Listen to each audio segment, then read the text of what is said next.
Ready. Okay. So we're going to be learning Bez Hashem the Sugya of Dina Damachusa Dina.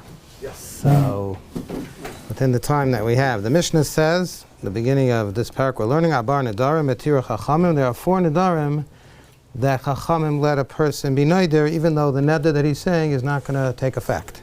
The last one is Nidrei Einsim. So as an example of Nidrei Einsim, the Mishnah says on Daf Chav Zayin Amud Beis, Nidrin laharagin, a person is allowed to make a neder to people that are going to kill him. We'll soon see in the Gemara what that neder is. Ulecharamim, people are going to take his land, his stuff. Ulemeichsin, and tax collectors. Shehi truma, it can make a neder that this thing that they want to take is truma. Alpha pi she'enoi truma, even though it's not really emes, it's not really truma. The rest, right. So what neder does he make? So the Gemara explains that he makes a neder that all peiros in the world are asur to him. If it's not truma, it's not shal beis hamelech. And in his heart, he intends that, he doesn't say that, but in his heart, hayayim, right? He intends it to only be for today. So that's a special heter, the Gemara says, for Nidrei Einsim. The Gemara says, even though Dvarim Shabalev is Einam Dvarim, but it's a special heter. Since he's under duress, it's an Einis, it's a special heter Chachamim gave us, that we're allowed to make this Einis because of the duress that he's under. People are going to kill him, he's under duress, they're going to take his stuff, he's allowed to make the neder. So the Gemara asks that one of the cases here is Meichsin, is tax collectors. So why is that an unfair duress? The Amar Shmuel, Dina Damachusa Dina, the laws of the king are laws. They're considered laws in halacha. So why is that duress? He owes the guy the money. Just like if a guy owes you $100, you can't say, "Oh yeah, this thing really belongs to Truma, and I'll make a neder," and I'll say, "It's an einis, I'm under duress." You're not under duress. You owe the money. So since he legally, halachically owns the money, why is that called a duress? So the Gemara says, Amar of Chinina, Amar of Kahana, Amar Shmuel, the first answer the Gemara gives is that it's an unfair tax. Why is it an unfair tax? Because the tax collector is taxing at whim. We're going to analyze this carefully, what this means exactly, and therefore it's considered to be unfair duress, and therefore he's allowed to make the neder. He doesn't really owe the money. The Be'er Yana Yomer b'meiches amin me'elav. That's an even more simple answer. The meiches, interestingly, in those days, in general, the way taxes were done, the king had no idea. This continued, in the Middle Ages, as far as I know, the king had no idea how many people lived in a certain place. It wasn't like nowadays, where every person lives and the IRS goes after you. In those days, who knows who lived where, who was what. So the king would do is, there would be some local fellow, and he would sell him the right for tax. He would say, listen, they would have a bidding war sometimes, and he would decide who he wanted to sell the taxes to, and then that guy would go and he would collect the taxes. He wasn't usually a very popular person in town, the tax collector, and often it was Yidden, unfortunately, because that was one of the only professions that were open to Jews, and that didn't make, unfortunately, Yidden very popular, but that's the meiches. So this is a guy, he's a meiches amin me'elav, he's a self-appointed meiches. So he has no right to be doing this, he just decided he's collecting taxes. So of course then, that's totally unfair, and and I don't really owe the money, and therefore I'm allowed to make this nidrei einsin because that's not fair. So what does the Gemara mean? Shmuel says, Dina de Malchusa Dina. So the first thing we have to ask ourselves is, what din Torah is the over on? It's not like there's a pasuk in the Torah that says that you have to listen to the king. If there would be such a pasuk, then he would be over on that pasuk, on that din. But there is no such pasuk. This is a svara. So ultimately we have to find an Isser Torah that he's over. Dina de Malchusa Dina, which din? What is a person over? What's the background? Which lav, which isser is the iver that makes it into a din? And what's the reason why he's over that isser?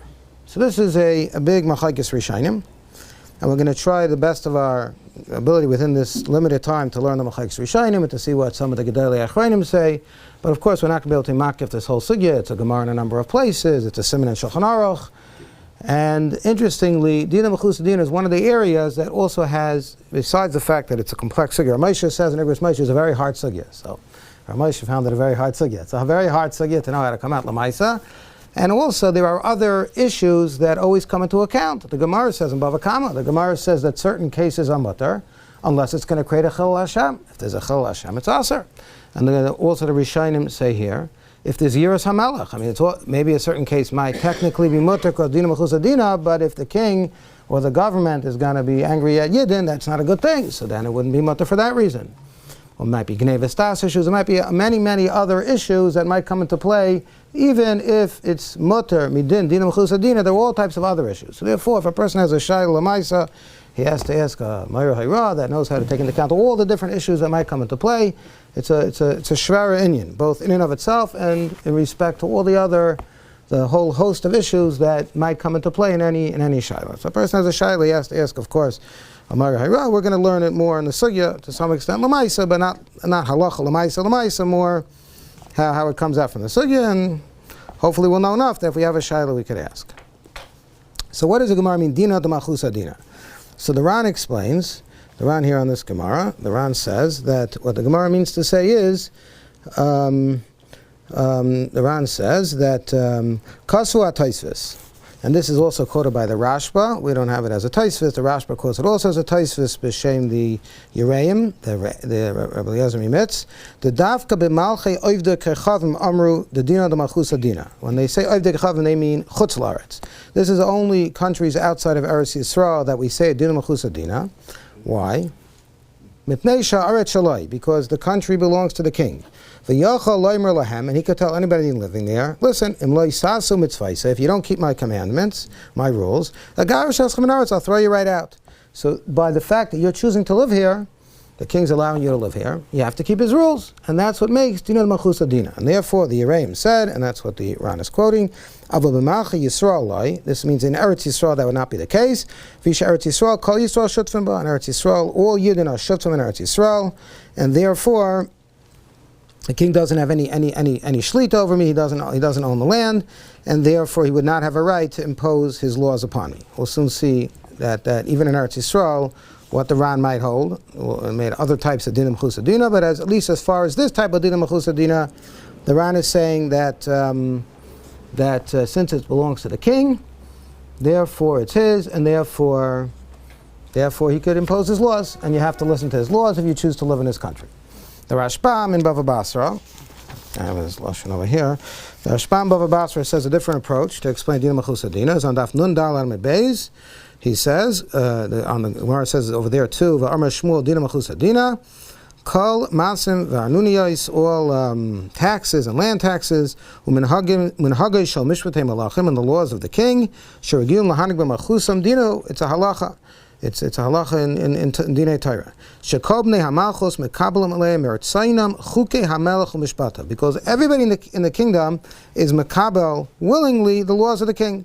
V'hilkach din gamerhu. Ve'ein lemachzik b'mamin chaver b'chai kamelech. So the Gemara specifically is talking over there. The king tells us which kinyanim work, which kinyanim don't work. So that is binding halachically. Ve'ein lemachzik b'mamin chaver b'chai kamelech hanog b'ir mishum gazel. If I'm holding money because of the way the king set up the kinyanim, it's not considered gezel because there's a social contract. We all agree that there has to be laws, and therefore we all accept the laws of the king. So it's very interesting. The Rashbam sounds like he's describing what we would typically think of as a democracy, and the Ran is describing a monarchy, that it's the king. Now, of course, when the Rashbam was around in the, I guess it was the 1300s, there was certainly no democracy, and it was probably a pretty miserable kingship that he was under in France, but he said that at the end of the day, the Mishnah says in others, like we know, that in Mali HaMalchus, Ishus Re'eh Chaim Below, you got to have a Malucha, there has to be rules, there has to be a structure, and therefore everybody's makabel the rules of the king. That's what the Rashbam says. So the Rashbam's hezber is because we all agree there's a social contract. We're going to get back to Rashbam, try to understand it better. That's the Rashbam Shita. And the Ran Shita is because it's a monarchy, the king owns the land. If you choose to live there, you got to follow his rules. That's the machlokes between the Ran and the Rashbam. So I have a few questions on this Ran. First of all, there's something that always bothered me when I learned this Gemara in the past, which is that it's Ran almost one Ran to the next. The Ran says that I'm the king, this is my land, you don't like it, you could lump it. You don't like it, leave. And then the next, so that's the Gemara, so Dina D'Malchusa Dina. So the Gemara says the answer is it's an unfair tax. It's an unfair tax. He's just taxing at whim. There's no rules here. He just takes whatever he could, and therefore it doesn't work. So the Ran says why? Because that's chasmenusa. That's stealing. Chasmenucha de malka lav dinahu. If the king's stealing, then it's not a din. Listen, this is the king's land. Not that I have my chutzner. I own a chutzner, and I say, listen, if you want to come in, it's going to cost you $5. The next guy's going to want to come in, it costs him $500. You're going to say, you can't do that. That's not fair. Doesn't make a difference. It's mine. I can do whatever I want. How could we impose the rules on the king and say, well, it has to be fair. Otherwise, not a din. It's stealing. So it's stealing. It's his country. He can do whatever he wants. How do those two runs fit together? If it's his, shouldn't he be able to impose whatever laws he wants, just like when it's my chatzar? That's one question on the Ran. And the Ran says an even bigger chiddush in the same general concept. The Ran is medayik. It really comes from the Ramban and other Rishonim say it as well, that it says dina de malchusa dina, of the kingship. Why doesn't it say dina de malka dina? This is a Ran in Gittin, which is really based on a Ramban. Why doesn't it say dina de malka dina? The dina of the king is the din. Why does it say dina de malchusa dina, of the kingship? So he says, if the king just decides on his own to make a rule, that doesn't count. That's not, he doesn't have that, that's just gzeil. He doesn't have a right to do that. It has to be, these are the laws of the land. Even the kings, they have certain laws. Even in those days, there were certain laws that were the basic laws which the king was supposed to follow. So if he's following those laws, that's a law. But he's just going to impose at whim his own rule, that's dina de malka. That's gzeil. He can't do that. So again, we have the same question. If he owns the land, let's say I own a chutzner, so I got it from my father, my grandfather, and they all had certain rules. And you say, how you talking? What? You changed the rules? I can do whatever I want. It's mine. So how does that make sense to say that the king is bound by the laws of the land laws of his father, his grandfather, great-grandfather? What does that have to do with anything? It's his. So what does the Ran mean by when he's making these statements that it's not a fair law, it's gzeila? How does this make any sense? What? Why is the land his? Okay. So that's what I want to get to. So you're preceding what I want to say. The tax collector is overstepping his bounds. He's doing it on his own. Okay, but let's say, that might be a pshat, but the Ran says even if the king himself overstepped, the Ran says, it's actually interesting, depends on your gears and the Ran. I sort of just cut to the chase to save a little time, but the lashon we have in the Ran by us, there was a lot of censorship that went on in this Gemara for very obvious reasons. I think a lot of it was self-censorship. You didn't censor these Gemaras, so for very obvious reasons. So we have the Gemara saying that the Meiches, the tax collector, is doing something unfairly. But if the real Ran, the new Gemaras all say, the real Ran said it's the king that's doing it unfairly. The king can't do that. So you might have seen that when you were learning it, the lashon of the Ran here, which is the tax collector is doing something unfair, then you're definitely right. But I sort of cut right to the real lashon haran. What they say is that the king can't do that. So it's certainly like that in the lashon harashba and other rishonim. They say the king, it's gzeila for the king to do that. Why? The Boches is appointed by the king to officially discharge his duties for the realm. Right. So then, dina malkusa dina. Right. But if he does it on his own, like bounty. Right. So that's one. Right. Then it's right. He's acting extra legally. Right. But even if the king himself, the Ran says in the Rashba more explicitly, even if the king himself imposes an unfair taxes, Right. he taxes indiscriminately. Just however much I think I can get out of you. You know, like certain people do for certain, you get that feeling you go into, let's say, a car deal, I don't know, like you fix your car, like they just sort of, I don't know, it's not really true, but you sort of feel that way, they just charge you whatever they, so that's not fair, that's gzeila. So that's what the Ran is saying, the Ran, the Rashba. So the question is, it's his. So as somebody mentioned, that we're going to have to really analyze what does the Ran mean when he says it's his, as I was mentioned here before. So what I think another interesting point in the Ran, and it's even a little bit more explicit in the Rashba, they say that I could tell you to leave. So since I could tell you to leave, that's the focus of their point. Since I could tell you to leave, I could charge you taxes. Why do they have to say that? In other words, if you were saying, you come into my chutzner, I could charge you whatever I want. Do you have to say, I could tell you to leave? It's not the point. The point is not that I could tell you to leave. The point is it's mine. Why do they focus on the fact that I could throw you out? They say, since the king could throw you out, he could charge you what he wants. Why do they have to say because the king could throw you out? Why don't they just say, it's his? If you would say, well, the Baal HaChatzar charges you. He has the right to charge you because he could throw you out. His right to charge you is more essential. His right to charge you because it's his. So why do they focus on the fact he could throw him out? So I think that all these points lead to the conclusion that when the Rishonim say it's his, they don't mean the king literally owns every little piece of land. Based on what does he own it? The Rambam says that when the Rambam is describing Din Mechus Dina, the Shulchan Aruch, he basically quotes a lot of the Lashon of Rambam in Siman Shin Samach Tes and Choshen Mishpat. So when the Rambam defines Din Mechus Dina, the Rambam says that it depends where the king's matbeya. In those days, the king had a coin, which had the picture of the king, or I guess, or something of that sort, which showed that this was his place. Wherever his matbea was yaitza, that if people are using his coin, it said the chen kol kayaitza is lashon Rambam, lashon Shulchan Aruch, shedin hamelech din, behu shia matbea yaitza ba'isam ha'aratzos. Wherever his coin goes, shari yiskimu alav b'nei oisam ha'aretz v'samchan dain t'shuadanim. They're accepting him as their boss, as their king. V'hem lo yavadim shem lo yikein areu ki gazlan bal zraya. It's only if they accept his coin, meaning that we accept you as king. And when we say the land is yours, we don't mean that the king could go into the forest, break off a branch, and kash and isha with it.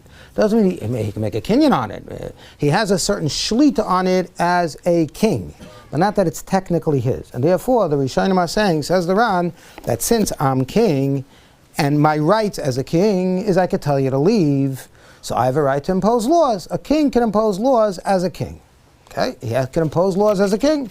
So what are those laws? So you can impose a fair tax. That's the rights. That's the, I don't mean right. That's the power of a king. Those are what a king could do. A king, when we say the land belongs to the king, we don't mean belongs in the sense like I own the jacket I'm wearing. We mean that it's the king's land. He could tell you to leave. So since he's in charge, he could tell you to leave. That gives him the right to impose certain laws. He can impose taxes. He has a right to tax. Even though the kings in those days, they got rich from the taxes. He has a right to impose tax for his own gain. He has a right to make certain laws, but he doesn't have a right to impose an unfair tax. Then that's not within his right. That's not din. That's gzela. He can't steal. He only has a right to impose fair taxes. He only has a right to do the laws that were the laws of the land. If this was the laws of the land, his father, his great grandfather, he's working within the rules that he has within the kingship. It's dina demalchusa dina. If he's following the rules of the kingship, then he could impose laws. But he can't just impose his own laws. Then he's stealing, because when we say he owns it, we mean that he's in charge as a king. Like the Rambam says, everybody accepted him as a king, they accept his coin, they accepted him as a king. So he could work. He's allowed to kick you out? He's allowed to kick you out. So Gerish Fad was done Kedin then? Okay, so I don't know. Well, just because he has the power to do it doesn't mean he's not going to go to Gehenna for doing it. Chayshim Mishpat wise, he could do it. He has a right. Well, right. Well, what right does he have to kick me out? Certainly not in America. Not in America. Okay, wait a second. In other words, power is, you really can, but that's one of the rules that he can punish and kick you out. That's all he has. It's not because enforcement. He's saying it's only for enforcement purposes. Okay, maybe. Traditionally, with it. But they have to follow all types of rules, and it's not just like they walk in and take your land. But there is such a concept. Right. But the point is, when we say they own it, we don't mean they own it like Chayshim Mishpat in the regular sense. It means that they are in charge of it. They're in charge of the land, and therefore they can impose laws accordingly. So that's the shita of the Ran. Now, as a takeoff on that, the Rush brings down. It's actually, we don't have this in our Rush. The Beis Yosef brings in the Rush is all that was censored out of the Rush. Anything that limited the power of the kings didn't quite make in the Gemara, but we have it in later as the Beis Yosef, and then they put it back in a lot of these things. So the Beis Yosef brings down, this is one opinion. The Ramah says we don't pass in this way, that it's only on karka. That the din b'chol din is limited to karka, because he says he's the makar of the sol shita, the re'im, the Rabbi Eliezer Mimitz, that the idea is that since he owns the land, he could throw you out. So therefore, when it comes to karka, he can impose rules. He can impose rules of how people treat their karka, and he says taxes are karka oriented. That's what he says, that since you're living here, I'm charging you taxes. You're living in my country, you're on my land, I could charge you taxes. But he could, to decide laws about how people treat metaltalin, that he can't do. Like, let's say the Ramah discusses a law that was in I guess the land in his time, that a mashkin, so I borrow money from you and I give you a collateral, a mashkin. So the law of the land was that after a year, you could sell the mashkin. You don't have to hold it for more than a year. If the guy doesn't pay up by a year, you could sell it. So that's not the din Torah. So that's a whole discussion, which hopefully we'll have time to get to later, what happens when they start colliding with Dinei Torah. But so Ramah discusses that din. So he says that according to this shita, Rabbi Eliezer Mimitz, it would not apply to metaltalin. It's a mashkin, it would not apply. Now again, if the idea is that I own this land, you come in here, you come on my terms, you don't like it, leave. So I can tell you whatever I want. I can tell you, listen, this is the way the mashkin works. You don't like it, find yourself a different country to live in. Why would it be specifically karka oriented? Again, you see the idea is the king is limited in his power.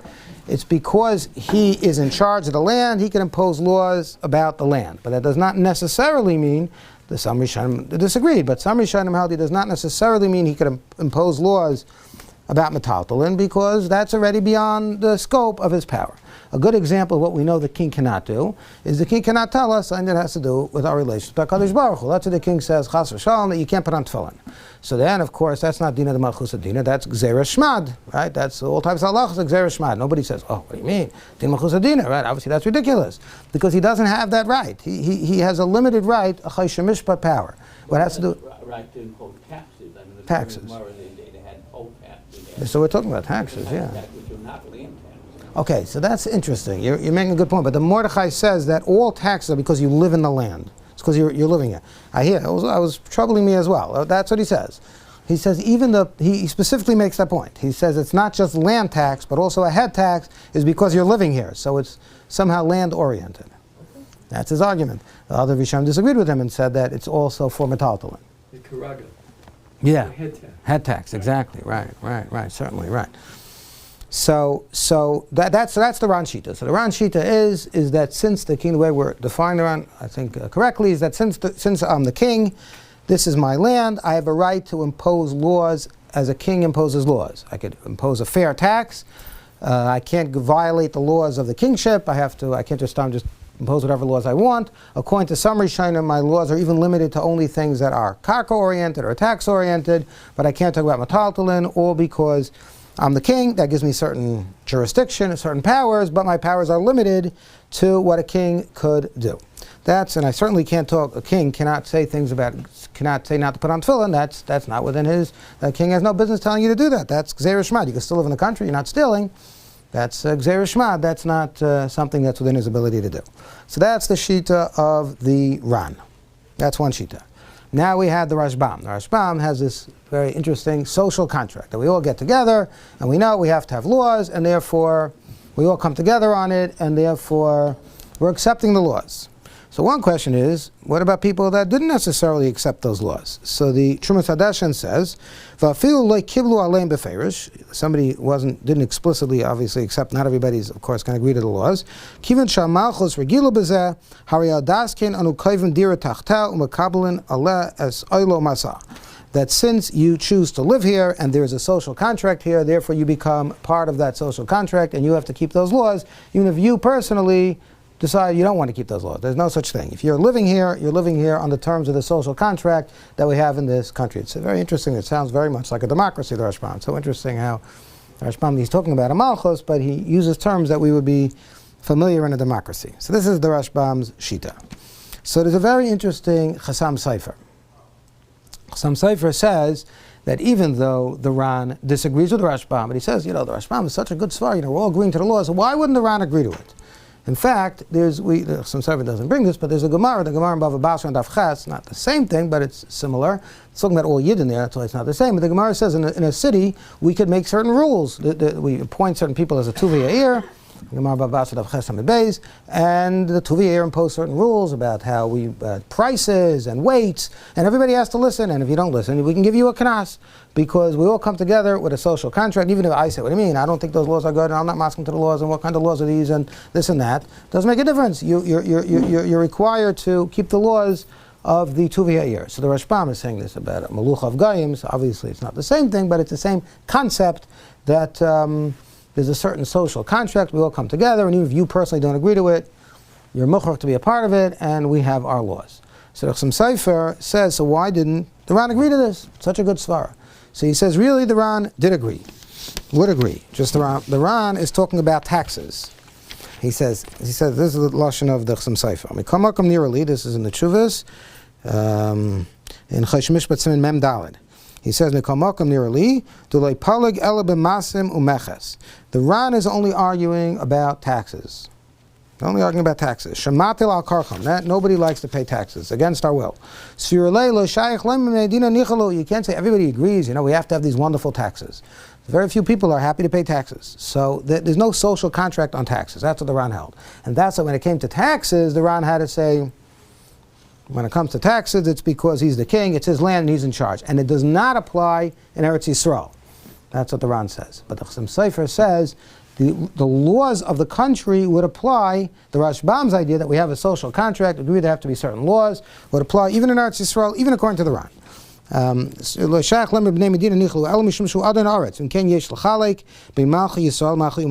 could be machal between Eretz Yisrael and Chutz La'aretz. The Gemara is talking about over there the king has certain laws about kinyanim, etc.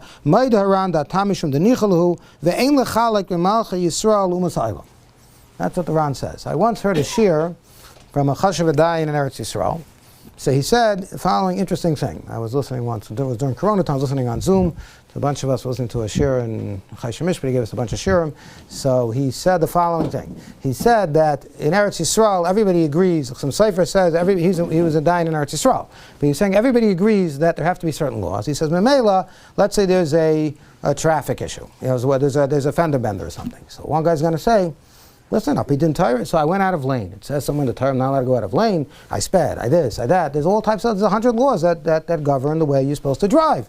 So the guy's going to say, he's going to come to Bezdin, say, you mean me money because I went 100 miles an hour and bumped into the guy? So he could have also gone 100 miles. It says somewhere in the Torah, I can't go out of lane, I can't be sticking out this way, that way. Well, I didn't blink before I went. Who said? So he said that this some cipher is saying that is not a legitimate taina because everybody agrees there has to be laws. You can't. It will be a jungle. You have to have laws. You have to stop at a red light. You have to this. You have to that. There has to be laws. So if you don't follow those laws, you become a pshia, even though those laws are imposed by the government. And it's in Eretz Yisrael. He said it doesn't make a difference, even though it's in Eretz. That was this dayan. Held a very chashuv dayan. He said it doesn't make a difference, even though it's in Eretz Yisrael. The Chassam Sofer is saying even the Ran would agree. Everybody agrees that there has to be certain laws. Otherwise, it's just Re'eh Chaim B'lai. Everybody would swallow each other. Imagine with no traffic laws. Everybody knows there has to be traffic laws, and therefore everyone has to follow those laws. And therefore, whether or not the person is considered a pshia is determined by the laws, the traffic laws, even in Eretz Yisrael, because everybody agrees to the Rashbam. There's a social contract that creates the need for laws, and that applies even in Eretz Yisrael, when certainly applied to road laws. This is what he said. Right, so I really should have spoken out. So there's an Isser of Lei Sigzol. In other words, the bottom line, I brought up this point originally and should have gotten back to it. So ultimately, what is Isser Mayover? So the Rambam says, the Shulchan Aruch Kohen Lashon Rambam, there's a Lei Sigzol. Since you're not allowed to steal from even from a guy, therefore, if you don't pay the king's taxes, Lei Sigzol. If you use the king's roads in a way in which he's not masking for you to use it, he made laws, there's a Lei Sigzol. So ultimately, it comes down to Lei Sigzol. So if I go. Okay, I don't know. So now we're already talking halacha l'maisa. Okay, I don't know. Okay, you have to ask your Rav. What is it? Big deal. Okay, I don't know. Now you're already asking halacha l'maisa shayla. So we said we're going to try. Ask your paisik each thing. Okay.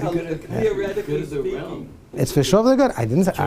Listen, let's try halacha l'maisa. Let's each person ask that paisik. It's hard to. How can you say it's an Eretz when no Tana ever said it? Some cipher. No, I know, but Shmuel was the first Amayra. Oh. Tanaim never said it. Well, Shmuel's saying a svara. He never said it. Shmuel is saying a svara. It's a svara. Dina the malchus adina. So a svara is true. Is always true. It's not. Right. But also, when somebody says a svara is, goes back to Moshe Rabbeinu. I mean, svara is a svara. It's not a. They wouldn't have said it under the Hadrian laws, whatever. Okay, so that's a very good question. So it's really interesting. The Rashbam is talking about laws that, we talk about laws now. We live in America, Baruch Hashem. I mean, certain laws maybe we don't like, so, but basically, it's a, like Moshe says, it's a malchus shel chesed. But, the Rishonim were writing under times, or horrendous times, and they still were saying there's dinah malchus adina. In Babel, it was nice. Isn't there tzad in Eretz Yisrael? Dinim. Some base dinah malchus adina on that. Right. I was just going with the Rashbam and the Ran. You're taking a different approach.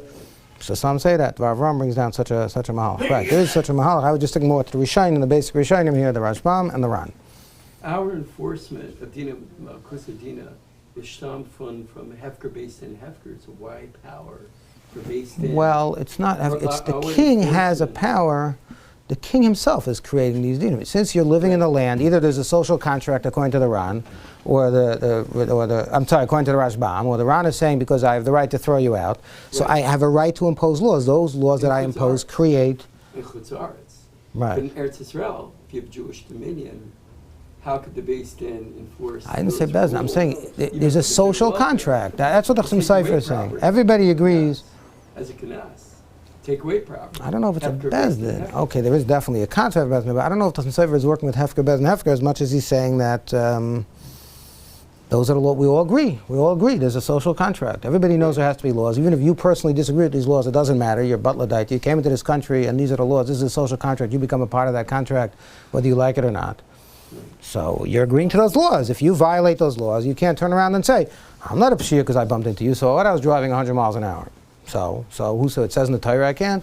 Those are the laws. You got to follow. And he said that would be. He said Bezdin is going to don him according. He said you come to my Bezdin, we're going to don you according to all the laws of the land because some cipher says there's a social contract. Everybody agrees, even the Ran, that would apply even in Eretz Yisrael. It's very interesting. Some cipher. Everyone except Nothing Shmuel describes exactly when they. That's the Melech Yisrael.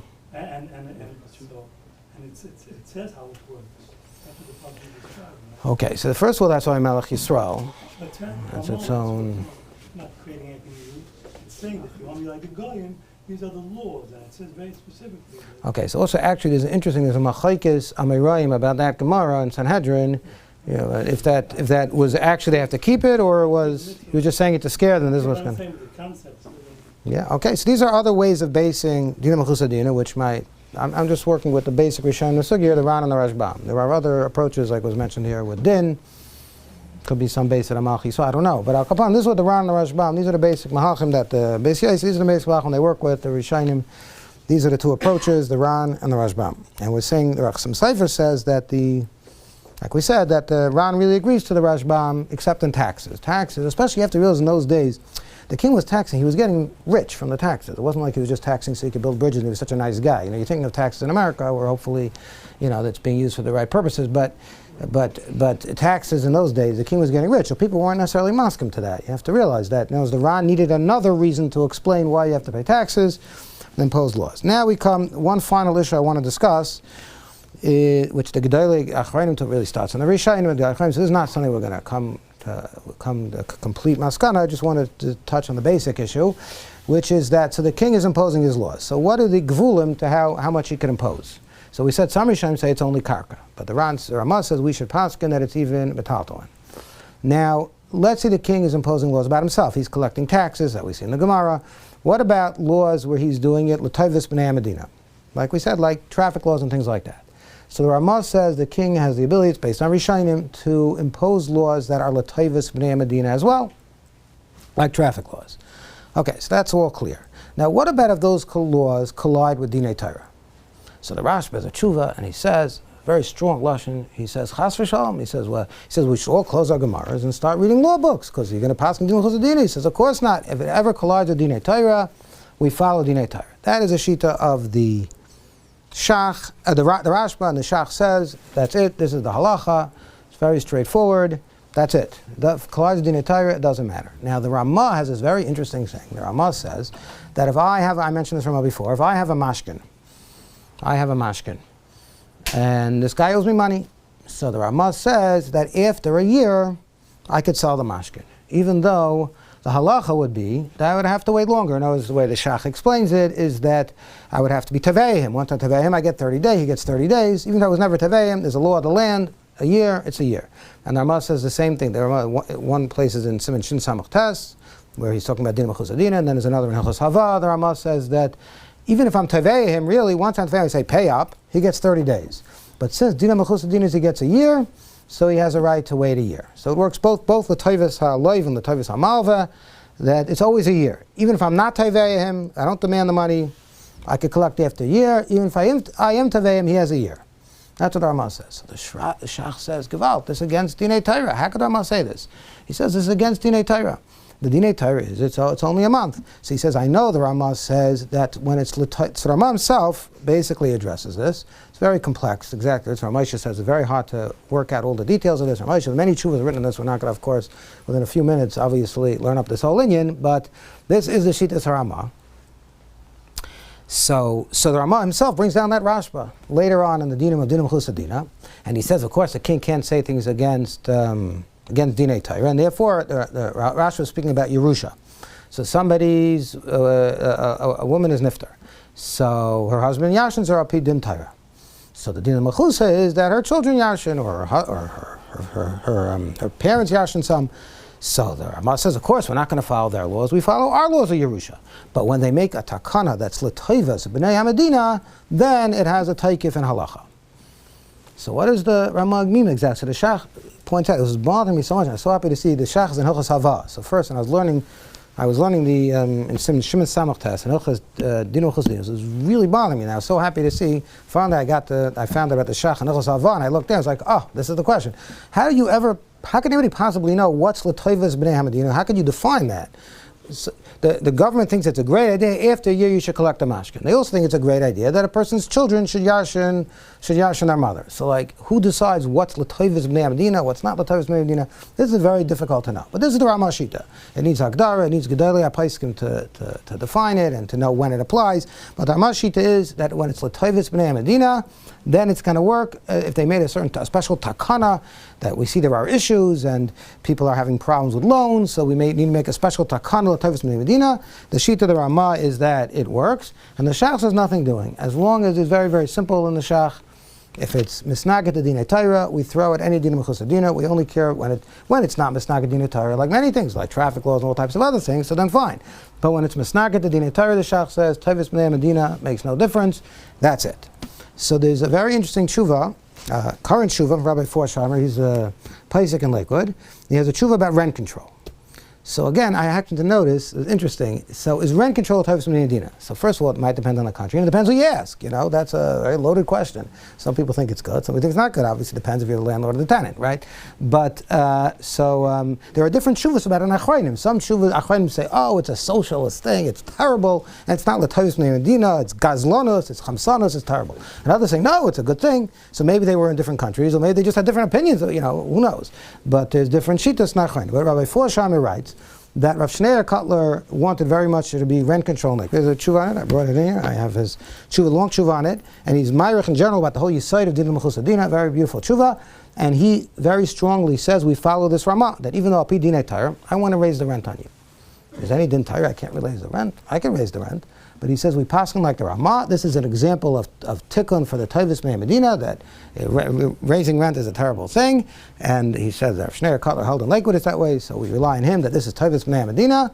And therefore he says that dinei mechus Medina would be applicable. And he says if a person didn't know, they paid a higher rent, whatever way it would be relevant, and they were paying it for years, and they find out that that's the law, and they come to me, I say, you owe them the money for all those years. Because you have no right to raise the rent. You can't, even though it's 2 yidin, you have to follow this halacha, the dinei mechus adina. It applies even though al pi hilchos Torah, I could raise the rent, but since that is the dinei mechus adina and it's l'toivos b'nei Medina, he says, therefore it would apply. And so very interesting. So obviously this this is a very interesting psak from Rabbi Forsheimer in Lakewood. He said Rav Shneur was behind it. That's what he says. That that there should be rent control, and he said it's a wonderful thing. It's Toivos b'nei Medina, and it works. We say there are laws that regulate ona respect to karka. We say ain ona b'karka. If the government itself incorporates laws, this is a going rate. Okay, so these are good questions. So I don't know. Right. So these are very complex questions. You really need to ask Gedolei Poskim. When you could say, first of all, the Ramah is so hard to know. What is it called Toivos b'nei Medina? When is it like, listen, we have our Yerusha laws, they have their Yerusha laws. So you're going to go ask the American government, why do you have a law that the husband doesn't yarshin everything? Well, this is Toivos b'nei Medina, the children should yarshin. So how do we know when it's like a tikkun the Toivos b'nei Medina, when it's a law? What does Ramah mean? That's what the Shach asks. He says, I don't understand what the Ramah means. How does anybody know? How could you ever make this differentiation? So we don't know. So you have to be Rabbi Moshe Feinstein, the big poskim, to figure out and to paskin. These are very big shilos. Obviously, not something that we could, know ourselves. But this is I just want to bring one very interesting example. He says halacha l'maisa. This is Rabbi Forsheimer paskins that he says it's the Toivos b'nei Medina and therefore bichal. Yeah. Personal service, compelling military service, compelling military service, the individual's body. Okay, so that's interesting. So I don't know. I was wondering about that. Let's say the government makes a law, a person saying, "Leilain is not allowed to take drugs." Is that dinei mechus adina? Could they impose that on me? I don't know. We didn't find that in the place. I don't know. I just don't know. I don't know. I mean, obviously it's nishmat moshe sechos and this is deraisa for other reasons. But I'm just saying, is there a dinei mechus adina on it? They have a choshen mishpat laws. I don't just like they. Okay. I don't know. Okay, these are all very good questions. These are very great discussions. You have to look at the achronim. That's right. They don't care if they take drugs. It's the Tavis Medina. They commit crimes now. Okay, so then one could argue it's a Tavis Medina. Right, there's no such thing as a victimless crime, right? It's a Tavis Medina. Okay, maybe. Right, okay. Good. So then it'll be the Tavis Medina, you say? Very reasonable? I don't know. It's an interesting question. When I was learning through this now, I was wondering about this question. He's saying there's no such thing as a victimless crime. It's Tavis Medina. People take drugs. They steal, they this, they that. So these laws have a very important... Right. Okay, good. So then they would be able to make those laws. Okay, I don't know. These are very interesting questions. So the Rabbi Forsman also points out that the Paiskim say that Dina B'chus Dina applies even in a democracy. Now, first of all, we know the Rashbam says it's a social contract. Social contract certainly applies in democracy. That's really what democracy is all about. But even the Svar of the Ran. So now we said that the government was saying the king owns the land. So you could say, well, government owns the land, they own the land, but the point is not so much a king owns the land that it's like I own his jacket. The idea is that he's in charge, and therefore he can impose laws. He could tell you to leave. Now the American government is very nice, and they have rules. They don't tell people to leave, but they really could. Other countries might do that. They do. It's called eminent domain. They tell you to leave. Oh, you mean leave your house? You mean? But they don't throw you out of the country. Okay, but they could put you in jail, right? So they could put you in a very specific place. They might not tell you to leave. I don't think they ever throw a citizen out of the country. Oh, they do? What? I'm talking about a citizen. Right, but they have the power to. They're just nice about it and they don't do it.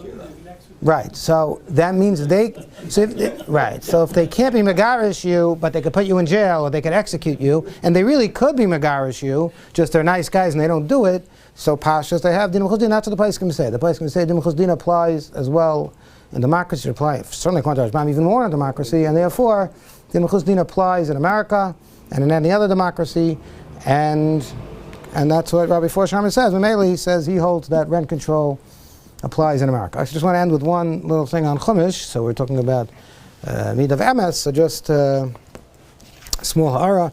So we know Yaakov Avinu was the Mid of Emes. Titein Emes liYaakov. And Esav was the ultimate Mishaker, the ultimate Alma de Shikra, the Medrash calls it. But the way it's presented, so it says that Esav, when the Torah presents the two of them, Ish Yedei Tzayid, Ish Sadas. Yedei Tzayid, Rashi tells us, he knew how to trick his father. He was a Ramai. He knew how to trick his father. And Yaakov was an Ish Tam. Rashi says, Ish Tam, Eni Baki B'chalela, Ela Kalibay Kain Piv. What was in his heart, that's what he said. Misha Ene Charif Lermai, somebody who's not a tricker, he's not a Charif in trickery, Kari Tam. He's a straight person. So we see that Titein Emes liYaakov, when the Torah describes Emes, it's not just that your words are factually correct. In fact, Esav was such a good chakran that what he said wasn't even not true. He told Yitzchak, well, how do you give Meiser on salt? And he did all types of ways of making Yitzchak think he was a great tzaddik when really he was a terrible person. So he wasn't saying things that were factually not true, but he was engaging in trickery. Yaakov was an Ishtam. Yaakov was a glatamen. He was a straight person. What he felt is what he said. He didn't trick people. And that's what an Ish Emes is. An Ish Emes is more than somebody whose words are factually true. It's a person it's a glata person, a person that's Kalibay Kain Piv, a person that expresses what he really means. He's not trying to trick people. That's the real Midah of Emes. Titein Emes liYaakov is by being an Ish Tam. Okay? A good vach. Yeshakayach, everybody.